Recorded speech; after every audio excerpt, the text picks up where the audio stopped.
So what's your name? Yullbrenna. Ah, fresh meat! Alright, hey everybody, Yullbrenna here with another Ability Arena gameplay video, and this time we're going to be playing Donkey Aghanim, which I consider a top tier god, and not only a top tier god, but actually a really fun god to play. So I'm going to explain what makes it so fun, when a good time to play Aghanim is, and maybe when a not good time to play Aghanim is. So what does Aghanim do? Of course, if you don't know, you're going to be getting the ability to put multiple ultimates onto a single unit, and the amount of ultimates that you can put on a unit goes as you level up shop. So of course the first level you have 0 ultimates into play, and then on the first level up you're going to have 1 ultimate, and then 2, 3, and 4 at max level. So normally with this god, of course, what is the trade-off is the money that it takes to level up your shop. So that's going to cost a lot. Benefit is now that actually you will be getting ultimates right away on your first shop upgrade, so you want to take advantage of that power spike and upgrade as soon as possible. So you can see right when I had 10 gold, it would cost 10, and so I upgraded shop immediately. And I'm kind of rewarded here with Reaper Scythe. Reaper Scythe is a spell that will get better as the time goes on, and of course you want to gain stacks early and often. So if I can get it really early in the game, that means I can add in a lot of stacks. So hopefully I have enough damage to do it. Right now I really just have Counter Helix and Rot doing all my damage. Let's see if that's enough. There are a lot of summons, so I am getting a lot of Counter Helix spins, and I managed to get off a stack of Reaper Scythe.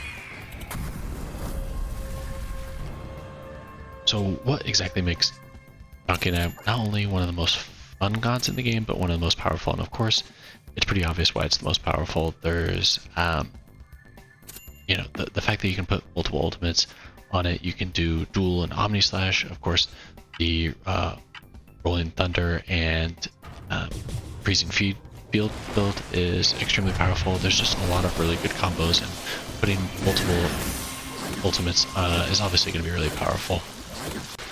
And of course that kind of feeds into the fun aspect of it too.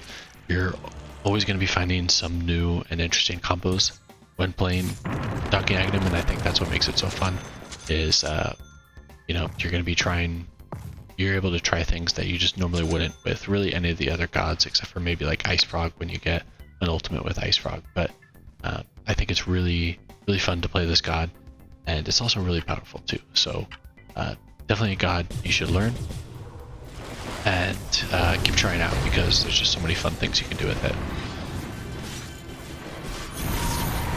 So I'm still gaining stacks of Reaper Scythe, so that's really good. Maybe I'm not winning every round. Gaining those stacks of Reaper Scythe will benefit me in the long run. I'm going to upgrade shop again, so I can add multiple ultimates onto my units here. So now I can get up to 2. And ideally, when you're playing this god, you're looking at, you know, 2 ultimates, maybe 3. If you're feeling lucky, really, you rarely go for max shop.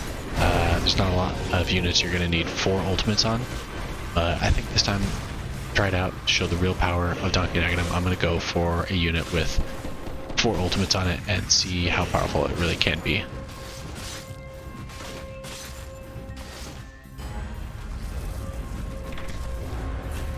So finally some spells pop up that I really like.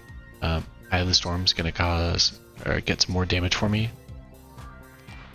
Focus Fire wasn't really doing much, so I've got a pretty good damage dealer with Earthshaker, and then of course I've got a backline summons build, so I find a lot of Spirit Link in there. Of course, classic combo with your Spirit Link combo.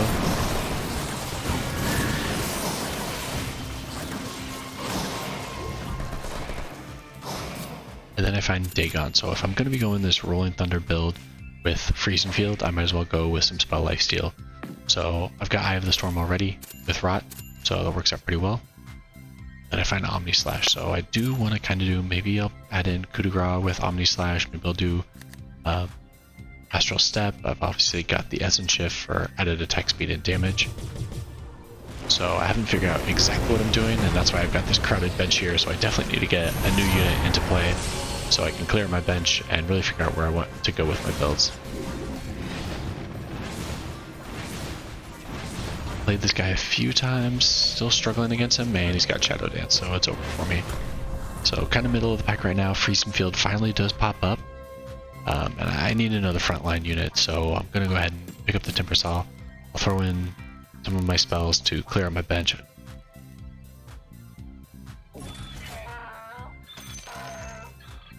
And because my bench is so crowded, I can't really buy a lot, so I might as well upgrade shop. So pretty much one away from max shop. I can put on 3 ultimates on the unit like I just did with Timber Saw, so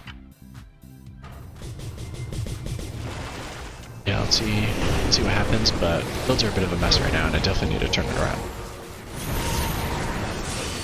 However, the benefit is I'm still finding Reaper size stacks, so that's going well for me. That'll benefit me in the long run for sure.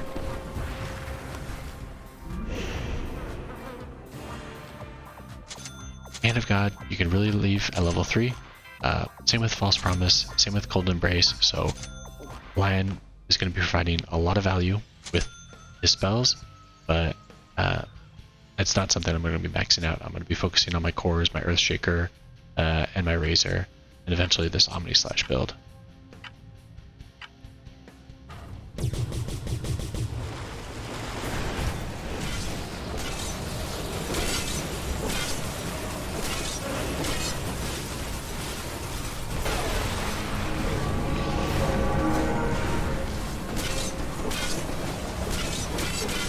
Interesting Wraith King build using Grip, but it doesn't really work out for him that time. That was definitely an odd build. Finally find Rolling Thunder. Gotta make some room for it here, so shuffling some things around. And for the time being, I just have Eye of the Storm with Rolling Thunder, so a good combo. Adding in Freezing Field would be great, and I'll eventually get that in there.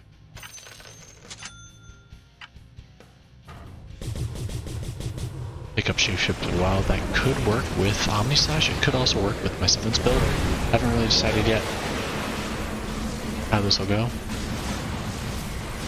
Running into a really tanky Budge right here. I do get out my Reaper Scythe.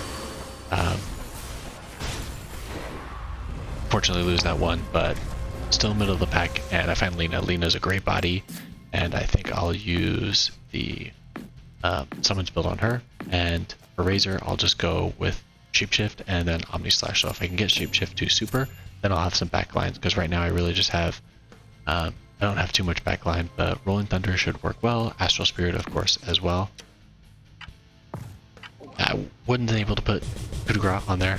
I would have needed 4 ultimates, which again would be going for 4 ultimates, so maybe it's something I look into for the future.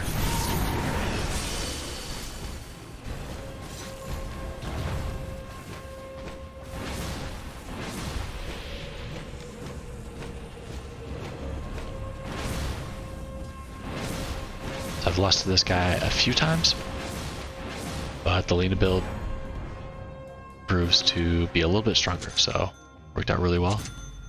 And of course now, like I said, going after my main spell, so really my Lion support build.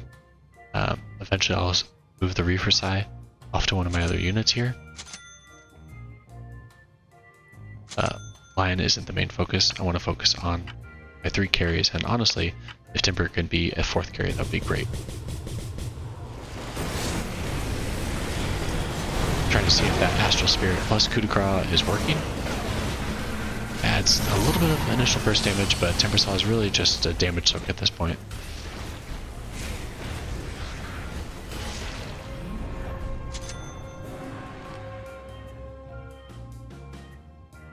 So coup de grace actually is popping for me pretty well.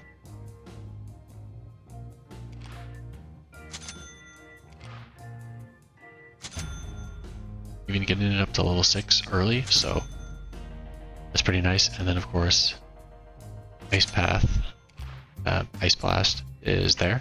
So getting Ice Blast, that's another value spell, and like I said, I'm going to be taking off Reaper Scythe off the Lion, so picking up Ice Blast, getting another value spell in there is really honorable. So I've got heals, I've got spells that prevent healing on the other team.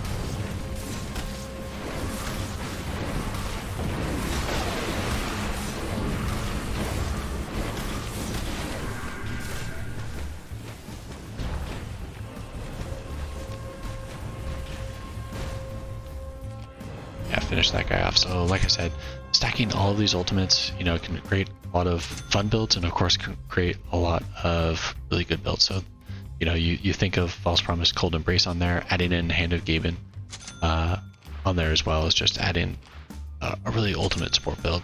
You know, I think the line build is pretty underrated. Of course, you can see my Earthshaker doing a lot of damage, but he's getting healed a lot. Timbersaw, who could get blown up right away, is getting healed as well. And my opponents are focusing a lot of attention. So my Earthshaker can get a lot done, my Razor can get a lot done, and then the Lina can get a lot done too. So you can see pretty much everybody contributing on my team. So it's going pretty well. And finally on a winning streak and in second place after a bit of a rough start. So I find Battle Fury, I love doing Battle Fury with an Omnislash build. I think it's a lot of fun. So I'll go ahead and pick that up.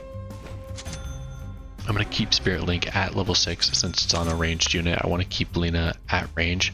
If I go for the Gaben, she'll go melee, and you know, maybe if I had Spirit Link on the Razor, it would make sense. I just don't think it makes sense for the time being. Razor was getting focused a little bit, and so that's why I switched the Shadow Dance. So Razor should have the invulnerability in the Omnislash, and then of course some invulnerability while it's in the Shadow Dance. So a little bit more survivability, a little bit more damage, as Lina needs a little bit more attack speed, so that's why I put the Chemical Rage on her.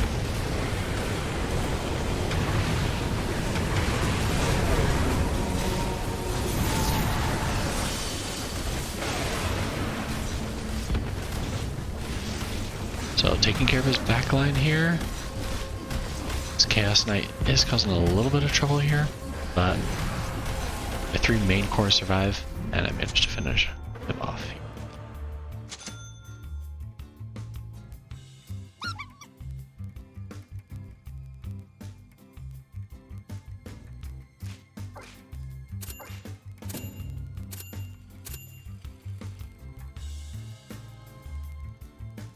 Don't really have any initial stun, so I could have grabbed Spike Carapace here. Kind of deciding how I want to finish off my builds. Chemical Rage really hasn't popped. I'm on a winning streak, so I'm really kind of just letting things go, and if I lose, then maybe I'll switch things up.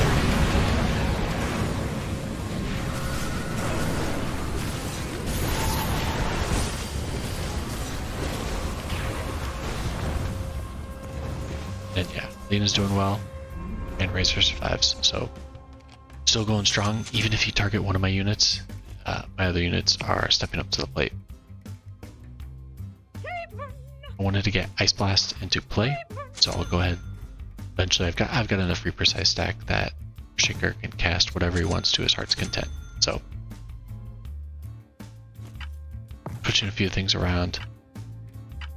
Eventually, get the Chain Frost and the Ice Blast in.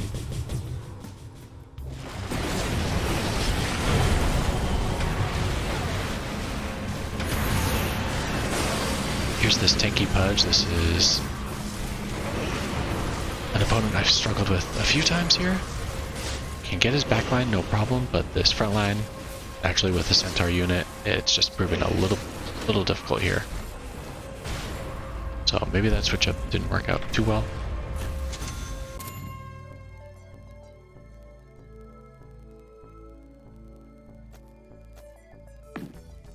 And yeah, Chemical Rage just isn't popping, so let's put Coup de Grace onto the Lina. Coup de Grace with Astral Step just wasn't working as well as I wanted it to. Again, I don't need the Phantom Strike because I'm going to be getting Shapeshift to super eventually. It doesn't look too contested for the time being, so let's go ahead and sell that and consolidate my spells a little bit.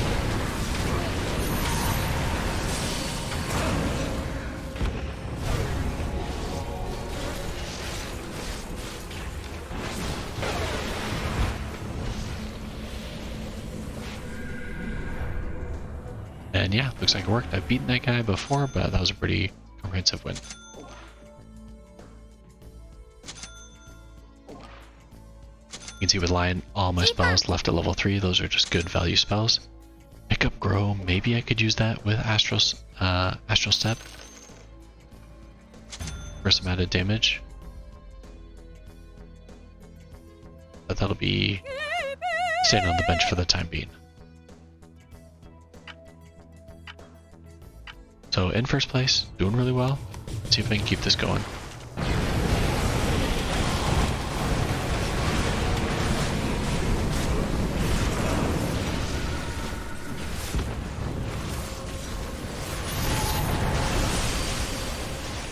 My backline is pretty survivable here.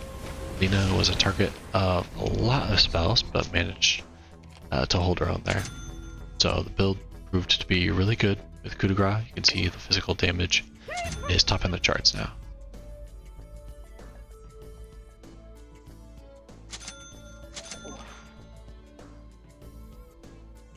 You can have a couple of ultimates. Guardian Angel, maybe I'll put it onto the Timber Saw. There is, of course, Omni Slash in play, so could get hit by a few of these. So I wanted to do a bit of a shuffle, and then of course I forget that I'm not at max shop yet, so I can't put Greasing Field on into play yet. So I'll wait for the round to start, take those spells off, and do the shuffle on the next round.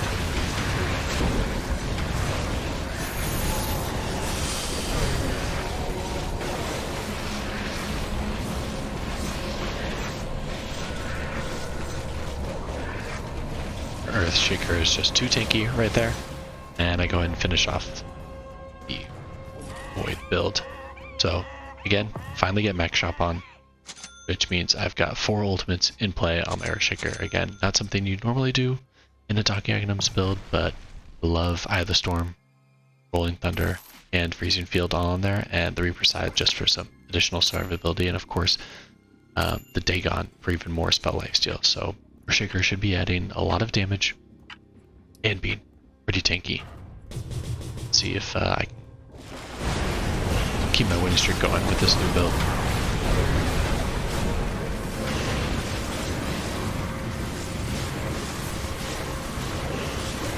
And this Pudge was just a little too tanky, but the added damage, get off the Reaper side, kill him off, and win the round. Just managed to buy that coup de grace as well.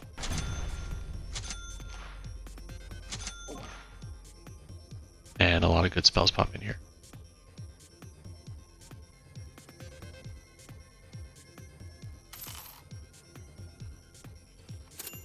Oh, Grabbing Sunder, a little bit more survivability on Timber if he can get the spells off. If not, no big deal. Locking Shop, I definitely want to target Chain Frost. You can see it's always a spell I target to go for at Gaben. I think it's a really valuable spell to get at Gaben. My Earthshaker did get gripped and is my top damage dealer and my frontline, so the rest of my units kind of got targeted here. The Lina went down, and unfortunately got a little exposed here. So this Wraith King build, while a little odd with grip, don't see that too often, but he did a perfect job of targeting my Earthshaker. So 3 really good items here. I like them all. Satanic on the Lina would be great. Heart of Tarrasque could work well. Either of my frontline units, but Blade Mail is just one of those items that I feel like you have to get every single time. It's just too valuable. You could stick it on a unit with no spells and just throw it on your frontline, and it would still be a good item. So I'll go ahead and throw it on the Earthshaker, who's going to be pretty survivable, so he'll be able to get it off. And the spell lifesteal, I've got Astral Step, I've got Chain Frost, so now I've got it to Gaben as well. So there should be a lot of spell damage. And of course, I want Chain Frost to cast right in the middle, so it'll be my first spell that I cast right in the middle with Timber Saw.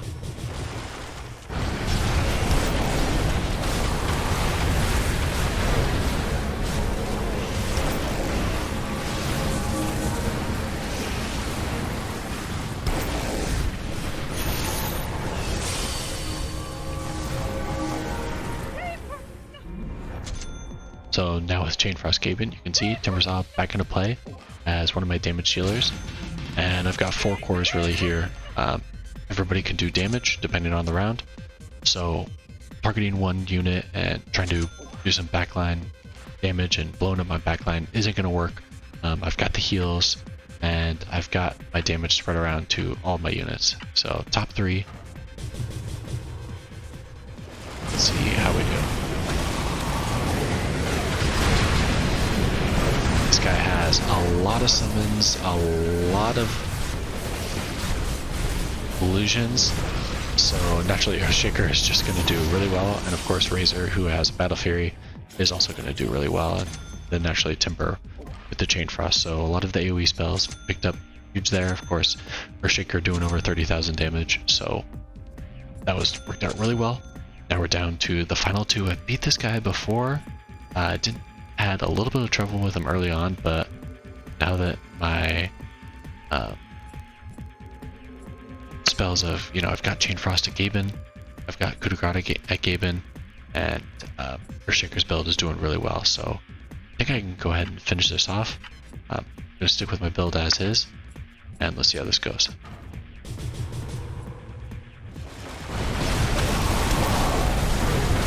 So I get the Chain Frost off, and all his units are kind of bunched up there, so the Chain Frost is really doing a lot of the work. Of course, Earthshaker is definitely contributing, but Chain Frost Gaben was enough to take care of it. So yeah, hope you enjoyed it. I think this showed the power of Donkey Aghanim and showed how fun Donkey Aghanim is as well.